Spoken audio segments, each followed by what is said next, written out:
2019년에 정말로 떡상 중에 떡상을 해버린 유튜버분이 하나 계십니다. 저도 종종 보고 있는 유튜버인데 다들 알고 계시는 사나고 님이시죠. 3D 펜으로 온갖 것들을 만들며 포화된 유튜브 시장에서 새로운 컨텐츠를 통해 국내 유튜브 성장률로 따지면 정상급에 계신 분입니다. 정말로 지속적이고 또 전세계 구독자들을 모두 아우를 수 있는 컨텐츠를 하고 계시죠. 왜냐면 굳이 한국어를 몰라도 볼 수 있으니까요. 그리고 컨텐츠도 되게 우수하고요. 그래서 조회수도 엄청납니다. 1950만회, 1890만회.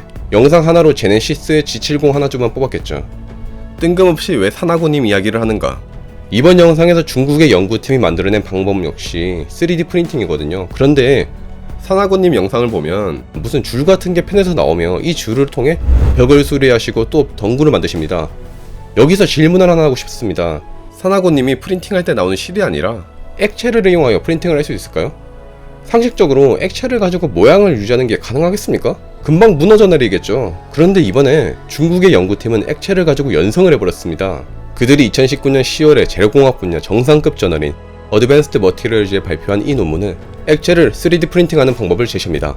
사족이지만 어드밴스드 머티리얼스는 신소재 분야 정상급 논문으로서 국내 최고 대학에서도 여기에 논문을 내면 학교 홈페이지에 걸릴 수준입니다. 이런 빅페이퍼에 일저자로 논문을 내는 것은 정말로 자랑스러운 일입니다. 물론 빅페이퍼도 가끔 실수를 하겠지만 이런 곳에 올라온 논문이라면 의심의 여지가 없는 최고 수준의 논문이라고 봐도 무방하다, 이것을 말씀드리고 싶습니다. 왜냐면 중국인이라던가 아니면 일본인이 쓴 논문이라고 하면 색안경을 끼고 보시는 분들이 정말로 많기 때문입니다. 본론으로 들어가기 전에 왜 이 연구가 중요한가에 대해서 말씀드리고자 합니다. 연구의 의의를 아는 것은 중요하기 때문이죠. 여기서 연구된 3D 바이오 프린팅은 살아있는 세포라던가 장기들을 그 기능을 유지한 채 프린팅해버리는 방법입니다. 그러나 최근 연구들은 피규어를 만들 때 쓰는 레진이라던가 열가소성 플라스틱 같은 것들을 이용하곤 했죠. 그러나 이런 방법으로는 정확하고 또 정교하게 세포라던가 장기를 프린팅하는데 어려움이 많았습니다. 사이언스는 최근 바이오 프린팅의 어려움을 다음과 같이 말합니다. 통상적으로 인간의 조직이라던가 장기를 3D 프린팅하여 교체하는 방법이 연구되고 있으나 전통적인 솔리드 레이어를 쌓아 올리는 방식으로는 매우 어렵다. 이를 해결하기 위해서 액체를 이용한 방법이 제시된다. 특별히 디자인된 액체를 이용하여 조직을 만들려고 했으나 문제는 구조가 쉽게 무너지고 표면 장력으로 인해 그 구조를 유지하기가 어렵다. 그래서 중국의 연구진은 친수성에 또 액체 폴리머를 통해 안정적인 막을 형성하였습니다. 어떤 방법으로 형성하였는가?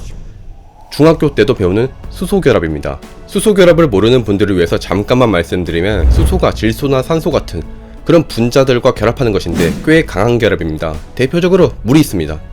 물은 분자량, 쉽게 말해서 그 분자의 무게가 작음에도 불구하고 끓림접이 비교적 높습니다. 이는 수소결합의 영향이 있기 때문이죠. 아무튼 중국의 연구팀은 폴리에틸렌 옥사이드와 덱스트란이라고 불리는 긴 탄소 분자를 이용해서 잉크를 만들었습니다. 그들이 만들어낸 잉크를 노즐로 뽑아내며 구조를 만들었고, 보시는 것처럼 약 열흘간 액체 분자와 분자는 서로를 잡아당겨 형태를 유지했습니다. 쉽게 말해서 폴리에틸렌 옥사이드와 덱스트란으로 구성된 ATPS라는 특별한 잉크를 사용하면 살아있는 듯한 세포를 구현해낼 수 있습니다. 그림 1에서 보시는 것처럼 폴리머를 섞은 특별한 잉크를 노즐을 이용해 주사했습니다. 그리고 그림 C에서 보시는 것처럼 오랜 시간이 지나도 그 형태를 어느 정도 유지하는 것을 볼 수 있죠. 물론 약간 불긴 했지만요. 체감이 되게 말씀드리죠. 이 방법을 사용하면 기존의 3D 프린팅 방식으로는 만들어내기 어려운 매우 복잡한 것들도 손쉽게 만들어낼 수 있습니다. 예를 들어서 토네이도 같이 유선형의 모양들도 쉽게 구현이 가능하죠. 자, 보시죠. 매우 놀라운 그림입니다. 이 그림 A에서 F까지 볼 수 있듯 연구진은 액체 안에 잉크를 이용하여 프린팅을 해버렸습니다. 토네이도 같은 모양부터 그림 F에는 물고기 모양도 프린팅을 해버렸죠. 다만 문제가 아직 있긴 합니다.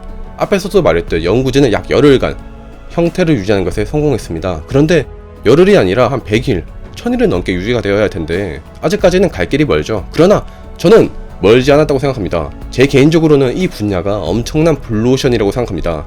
어느 기업이 될지는 모르겠지만 먼저 이 시장을 선점하여 가정에 일반 레이저 프린트 장비를 보급해낼 수 있다면, 또 그 기술을 확장하여 군용이라던가 여러가지 용도로 쉽게 사용할 수 있게 만들 수 있다면 엄청난 돈을 만질 수 있겠죠. 우리는 10년 뒤에 인터넷에서 게임 스크립트를 받듯이 물체 스크립트를 받아서 3D 프린트로 인쇄를 하고 있을 겁니다. 잉크만 충분히 있다면 미국에서 전송한 물건의 데이터를 내가 가지고 있는 3D 프린트를 이용하여 인쇄를 함으로써 통상적인 배송의 개념을 초월하게 될지도 모릅니다. 물론 지금 이런 생각들은 정신나간 소리라던가 기술을 몰라서 하는 소리라고 절대 불가능하다고 그렇게 말씀할 수도 있어요. 그런데 1842년에 유명한 철학자인 오기스트 콩트는 인간은 절대 별의 구성 물질이라던가 그 정보를 알아낼 수 없다고 말했죠. 그런데 80년 뒤에 우리는 알아냈습니다.